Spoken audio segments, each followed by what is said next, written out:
레위기 1장부터는 5대 제사인 번제와 소제, 그리고 속죄제와 속건제, 또 화목제, 여기에 대해서 기록해 놓았습니다.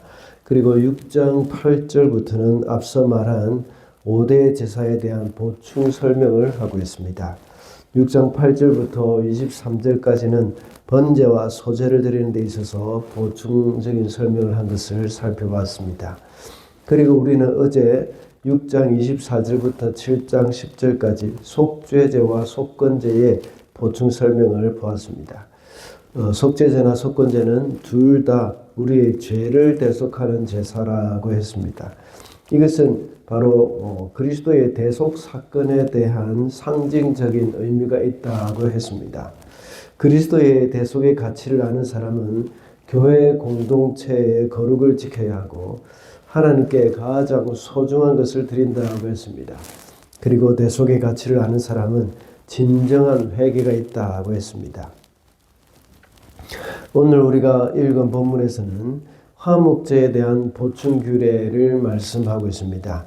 그것은 감사함으로 드릴 때와 서원의 화목제 후에, 그리고 또 이제 자원제 그 후에 함께 식사를 하는 그런 규례에 대해서 말씀하고, 그리고 기름기와 피를 먹지 말아야 한다는 것을 또 말씀을 하고 있습니다. 하나님께서 제물을 먹을 수 있도록 허락을 하신 것입니다. 그렇지만 허락된 것이라고 하더라도 늘 정결한 가운데서 우리가 먹어야 하고 그 정결함을 힘써야 한다는 것을 기억해야 합니다. 그래서 오늘은 정결한 삶을 사는 성도라는 제목으로 말씀을 살펴보겠습니다. 첫째로 성도는 위생적으로도 정결해야 합니다. 15절과 16절입니다. 화목제사에서 감사제물로 바친 고기는 그것을 바친 그 날로 먹어야 하고 조금이라도 다음날 아침까지 남겨두어서는 안 된다. 그러나 그가 바치는 희생제물이 서약한 것을 지키고 바치는 제물이거나 그저 바치고 싶어서 스스로 바치는 제물이면 그는 그 제물을 자기가 바친 그날에 먹을 것이며 먹고 남은 것이 있으면 그 다음 날까지 다 먹어야 한다. 화목제의 고기도 역시 제사장과 백성이 함께 나누어 먹을 수 있다고 했습니다. 그런데 그것을 먹는 날이 한정되어 있습니다. 감사의 화목제를 드리는 경우에는 하루 안에 다 먹어야 합니다. 그리고 서원제 또는 자원제로 드리는 화목제는 이틀을 넘길 수가 없습니다. 이렇게 하루를 넘기지 말아야 하고 이틀을 넘기지 말아야 한다는 것은 여러 가지 목적이 있을 것입니다. 물론 감사하는 마음으로 드리는 것은 가능하면 많은 사람들이 함께 먹기 위한 것이기도 하고, 또한 또 주위에 있는 사람들과 함께 나누어 먹도록 하기 위한 것이기도 합니다. 그래서 그것을 가능한 한 많이 먹게 되면 빨리 이렇게 하루 만에 다 먹게 되어지겠죠. 그러나 또 다른 목적이 있다고 우리가 볼 수가 있습니다. 위생적인 목적입니다. 요즘은 냉장고에 있어서 고기뿐만 아니라 다른 음식도 오랫동안 보관할 수가 있습니다. 그러나 그 당시에는 광야의 뜨거운 햇볕 아래에서 오직 주님이 쳐주신 구름 기둥 아래에서만 살 수가 있었습니다. 그들은 하나님이 먹도록 허락해 주신 제물을 오랫동안 보관할 경우에는 고기가 상해서 먹을 수가 없게 되는 것이죠. 오늘날 마트에서 구입한 식료품들은 다 유통기간이 있는 그런 것과 같이 하나님도 역시 화목제물을 먹을 수 있는 유통기간을 정해 놓으신 것입니다. 이와 같이 우리의 삶 속에서도 역시 그리스도인으로서 위생적으로 정결한 생활이 필요하다는 것이죠. 어제 우리가 살펴봤던 것 중에 제물을 삶을 때 사용한 토기, 이것은 깨뜨리고 녹그릇은 깨끗이 문질러서 씻어야 한다는 것도 역시 위생적인 정결함과도 관련이 있기도 합니다. 이렇게 먹는 것뿐만 아니라 다른 부분에서도 위생적인 정결함을 우리는 배울 수 있습니다. 신명기 23장 13절에 이렇게 기록되어 있죠.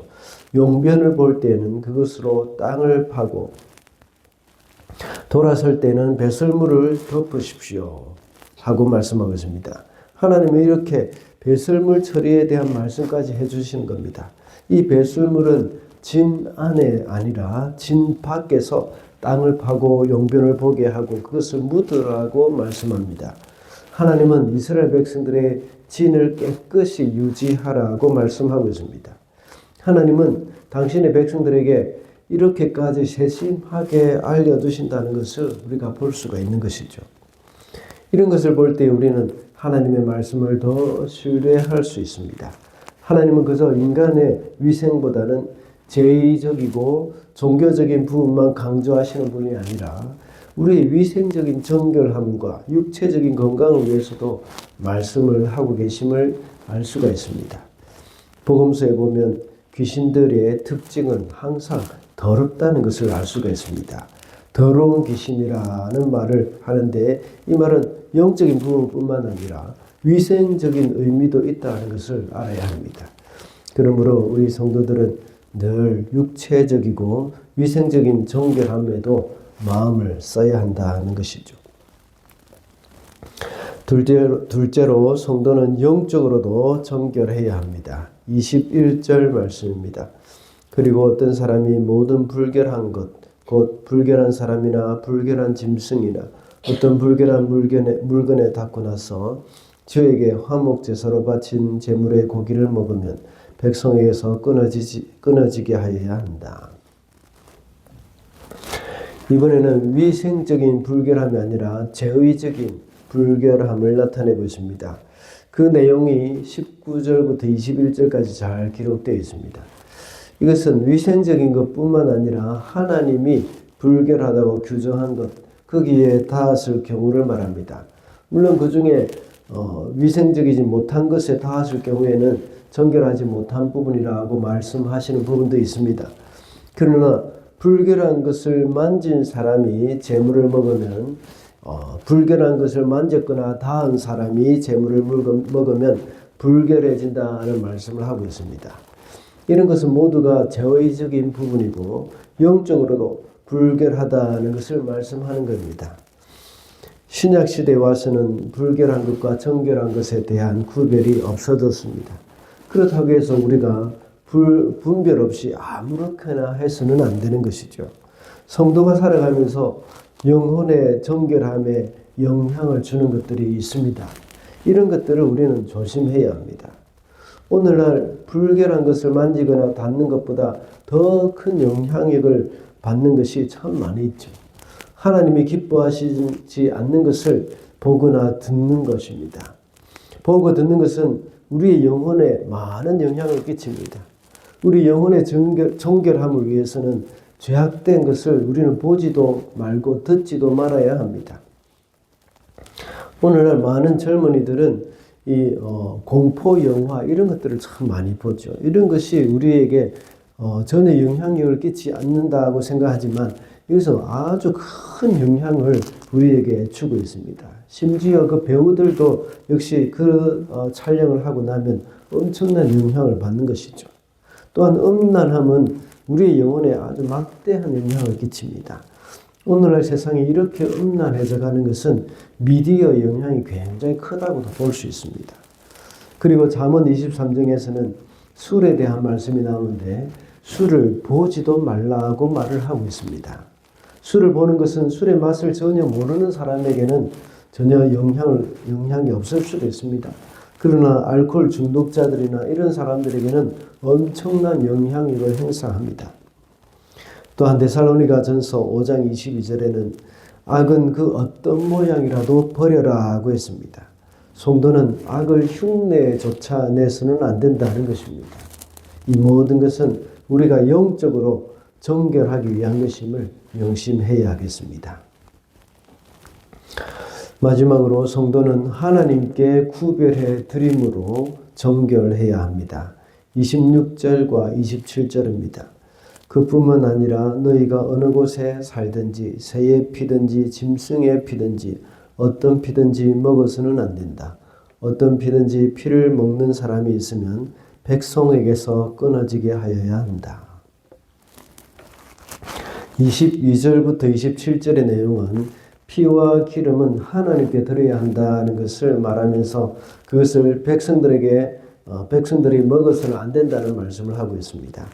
율법이 있기 전부터 하나님은 짐승의 피를 먹어서는 안 된다는 것을 말씀하셨습니다.